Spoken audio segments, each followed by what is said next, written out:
Hi guys and gals, this is Real Appalachia with Shane. And Melody, that always throws me off when you do that. We're continuing on with our folklore and legend series today, and Shane is going to be telling us about the woman buried alive. Is that right? Yeah, and as ominous as that sounds, the real story is probably even worse than that. I'll believe that. I'm excited to hear this one. Well, hold on to your knickers or your hat or whatever you hold on to buckle up and whatever else they say. But this story takes place in Pikeville, Kentucky. And there's a fellow by the name of James Hatcher. He was a really sharp entrepreneur. He started all kinds of businesses, and he was a landowner. They said he owned land from Pikeville all the way up to Coal Run, and which is north of Pikeville a few miles. It's a lot of land, I'm trying to say here. And he made his fortune in coal mining, which is not untypical for that area, and also in the timber business. And in 1889, he married a lady by the name of Octavia Smith. And they had a short little marriage, and what do you know what happens when people get married a lot of times? She gets pregnant, and they have a baby. Okay. So, January 4th, 1891, their son Jacob was born, and unfortunately, tragically... That bee's trying to kill me. Yeah, been telling us not to tell the story. I'm not one to take signs. The ominous bee. Yeah. Yeah. But anyway, he was born on January 4th, 1891.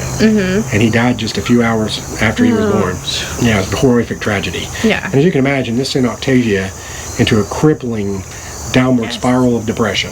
Right. So she was just inconsolable, ended up being bedridden, and then mysteriously her health kept deteriorating, but she went into a coma. She just slipped into a coma, and soon after that, she was pronounced dead. So it was May 2nd, 1891. So it was less than 4 months after her son passed away, she passed away. And you imagine James Hatcher was heartbroken himself. He lost his son and his wife.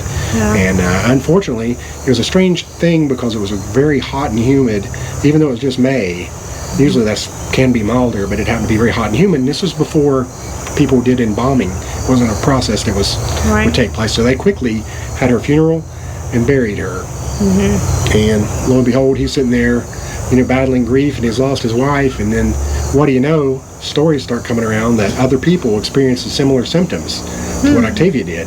They would go and get very super shallow breathing, but then they would come back and resuscitate. And they found out, that an insect bite had transmitted some sort of sleeping sickness. It's almost like, if you're familiar with Africa, there's a tsetse fly, and it gives people malaria, which is a sleeping sickness. So it was something similar to that. And these people would, go into a coma, and then they would... Was that a vampire bat? Well, I don't know. Could be. I wasn't around then. Sounds like you know a lot more about it than I do. I don't. Okay. Please continue. Okay. You need a little laugh because it's it's a little troubling. Yeah, but like I said, a lot of folks had suffered similar experiences. So James Hatcher got kind of panic-stricken, and he thought, "Oh my God, is it possible that she wasn't dead?" So he goes and has an emergency exhumation where they pick her body up, open it up, and the scene is just absolutely horrible. They peel back the lid on her coffin, and she'd scratched and clawed at the lid of the coffin till her fingers were bloody. Oh my gosh. And scraped it to pieces, the lining in there. Wow. And they said her face was contorted in a really horrible look of terror when they found her. So she died just a horrific death. Wow. So she was officially dead this time, so they buried her again. And so he had her buried on a hill there in Pikeville. And I've been there before, and I'll show you some video of that here too. But it overlooks the city. It's a beautiful view when you get up there. It's behind University of Pikeville now. You drive up and around some winding roads, and you get out there, and it's a beautiful little cemetery, and it overlooks the city. And he did that so that she could overlook where his business was, and so he could feel like she was still part with him. So it overlooks the city of Pikeville, and he had this magnificent, the statue, just life-sized version of her. It looks just like her, and it was meant to honor her legacy. And their son Jacob is buried just right below her feet there. Yeah, but over time, she had an arm that's missing now for some reason. They think vandals came and messed with it all the time because they've heard this story. Oh my gosh! Yeah. Terrible. if you go up there, it's now, the family's got it gated in. You can't actually get in there without a key or permission to get in there. So if you go to look at it, you're not going to get up to the statue, which is good. Unfortunately, a few rotten people ruined it for everybody, but... I know, wow. Yeah, it's horrible.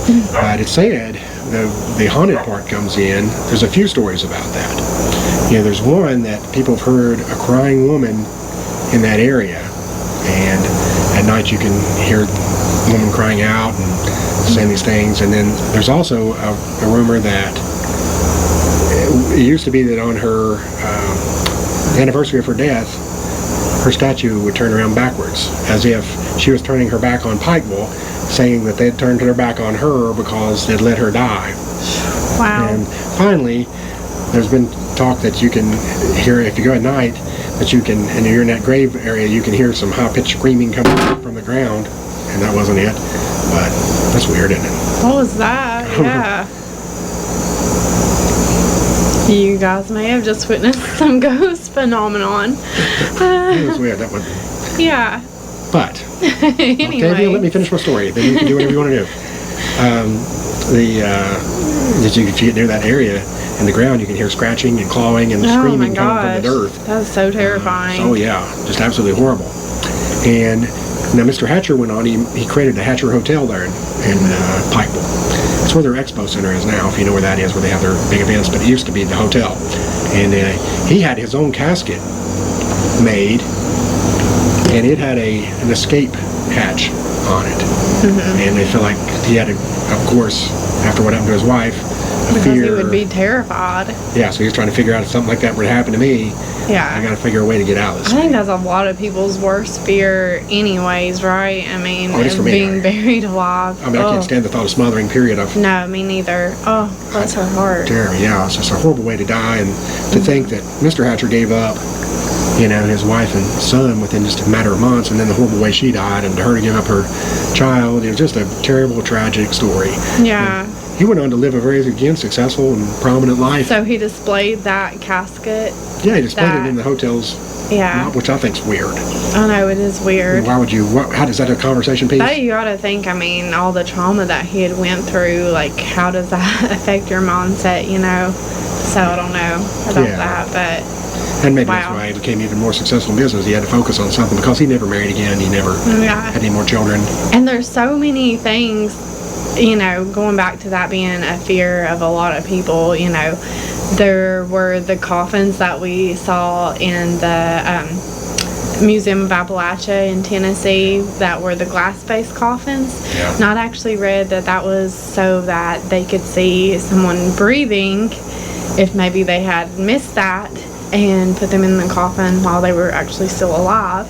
And then also, of course, the burying of the string for the bell. Yeah. So, I mean, it was something that happened. I'm sure it wasn't just with her, but that's just, it's terrifying to think of.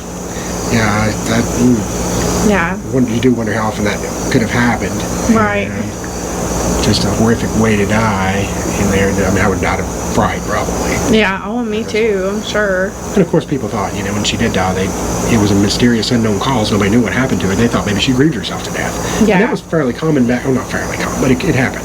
Back then, you'd hear that sometimes with Civil War soldiers, and would go away, and their wife would hear that they died, and they'd die of heartbreak, basically. They would, you know, just, people cared that deeply about each other. Yeah. And, but unfortunately, that is the story of Octavia Hatcher.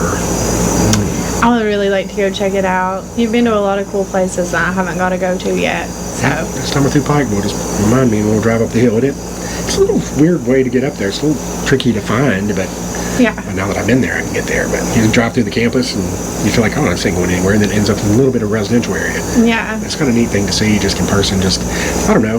It's really sad, too, to think of vandals coming in there. I mean, it's like they can't even let her rest in peace. I mean, exactly. That's very, very low. And that's what some people speculate, too, that maybe that the statue didn't really do that itself, that maybe vandals maybe it turned it or something. Yeah, did it as a prank or just something, because I haven't heard of it happening recently, but it's all just a strange story. It is. And a terrible, tragic story. It is. I think that I've actually read, though, that even since it's been fenced off, that sometimes you can look up there and it appears as if she's looking backwards. So I don't know that anybody's seen it up close, but like from a distance it does appear to be that way at times. So yeah, it's really neat. It's neat to see, you know, just the detail and stuff that they put into the statue too. It's a cool thing to see and to think that was a nice tribute. Yeah, so he did the best he could for her. Yeah. Try to make up for it. Exactly. Well, if you like this video, give us a thumbs up. If you've been there and you've seen or you've heard any similar stories, tell us about it in the comments. Subscribe to our channel if you have not. That really helps us and means a lot. Absolutely. Guys, we'll see you on the next video. Thank you. Thanks.